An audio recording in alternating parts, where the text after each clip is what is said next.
राधे दोस्तों, कैसे हैं आप सब। दोस्तों, जगन्नाथपुरी में एक बूढ़ी माँ रहती थी जिनके लिए जगन्नाथ भगवान ने अपने आंसू बहाए। क्यों, आखिर क्या कारण था जगन्नाथ भगवान का जो बूढ़ी माँ के लिए उन्होंने आंसू बहाए। तो दोस्तों, जगन्नाथपुरी में एक बूढ़ी माँ रहती थी। उनका रोज का नियम था कि वे जगन्नाथ भगवान के दर्शन के लिए डेली उनके मंदिर जाया करती थी। वे सब कुछ भूल जाती थी, लेकिन जगन्नाथ भगवान के दर्शन करना वो कभी नहीं भूलती थी।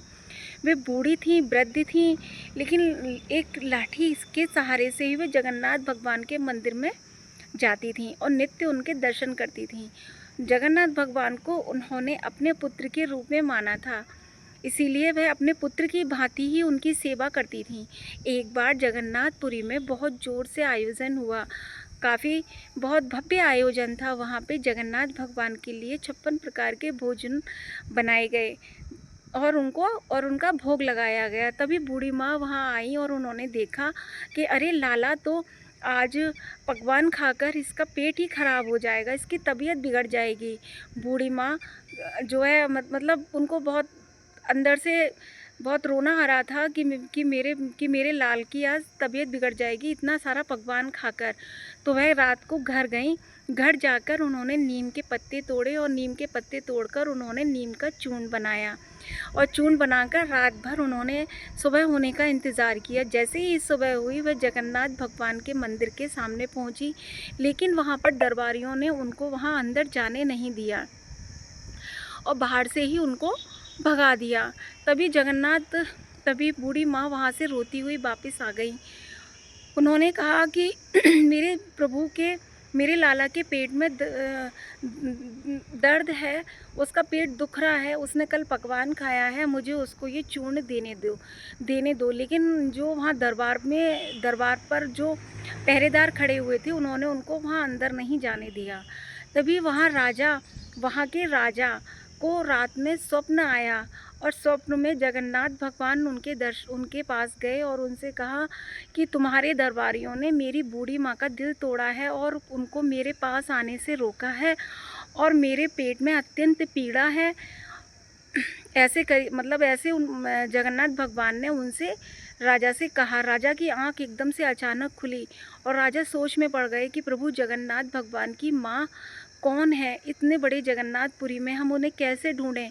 तब वह राजा सुबह उठे और उठने के बाद वे महल गए और वहाँ के द्वारपालों से उन्होंने पूछा और उन्होंने बताया जो कुछ भी हुआ था। सारा सब कुछ उन्होंने राजा को बताया था कि एक बूढ़ी माँ आई थी और वह प्रभु के लिए नीम का चूर्ण बनाकर लाई थी। कह रही थी कि मेरे लाला के पेट में दर्द है, मुझे उनको देना है, परंतु हमने उनको अंदर नहीं जाने दिया। तब राजा ने उनको ढूंढने का आदेश दिया। वह सभी दरबारी और फिर बूढ़ी माँ को ढूंढा, उनको ढूंढ कर लेकर आए। तब राजा को जाकर बताया कि बूढ़ी माँ कहाँ रहती हैं। राजा खुद गए उनको लेने के लिए और मंदिर में ले जाके खड़ा कर दिया और कहा कि माता, आप जगन्नाथ भगवान के लिए फिर से नीम का चूर्ण बनाइए। जगन्नाथ भगवान आपके हाथ से नीम का चूर्ण खाना चाहते हैं, वो बहुत तकलीफ़ में हैं। तब बूढ़ी माँ ने फिर दोबारा से नीम का चूर्ण बनाया और जगन्नाथ भगवान को भोग लगाया। दोस्तों, तभी से ये प्रथा चली आ रही है कि जगन्नाथ भगवान का प्रसाद चढ़ाने के बाद में 56 भोग लगाने के बाद में उनको नीम के चूर्ण का भोग अवश्य लगाया जाता है। तो दोस्तों, भगवान को धन संपत्ति ये सब कुछ नहीं, बस उनको जिस भाव से हम उनको पूजते हैं, जिस भाव से हम उनको अपना बनाते हैं, उसी भाव में प्रभु हमें हमारे दर्शन देते हैं और हमारी भक्ति का हमें फल ज़रूर देते हैं और उसका सम्मान करते हैं।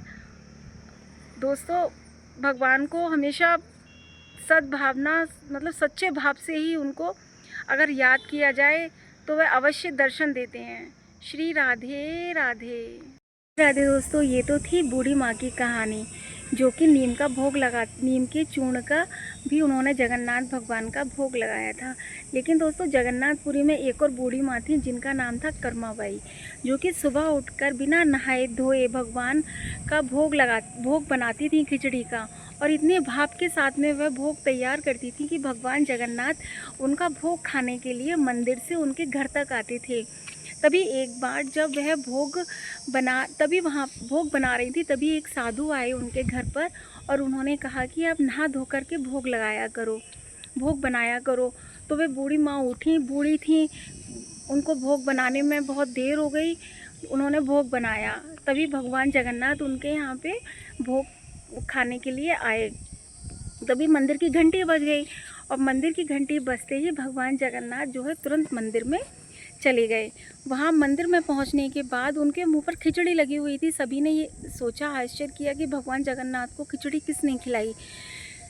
और भगवान खिचड़ी खाने के बाद में उन्होंने जल भी नहीं पिया, पानी भी नहीं पिया। और बूढ़ी माँ इस बात को लेकर बहुत दुखी हुई कि मैंने प्रभु को जल भी नहीं पिलाया, और प्रभु चले गए।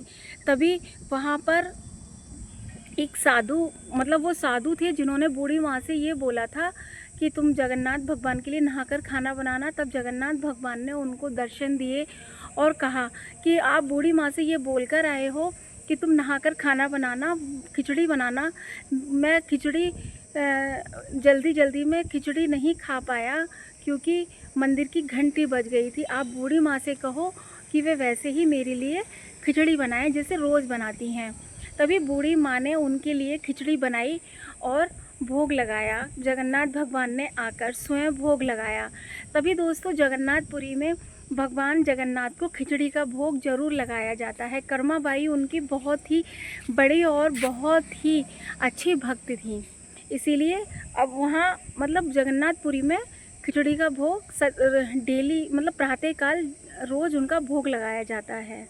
तो बोलो श्री जगन्नाथ भगवान की जय, बोलो श्री राधे राधे।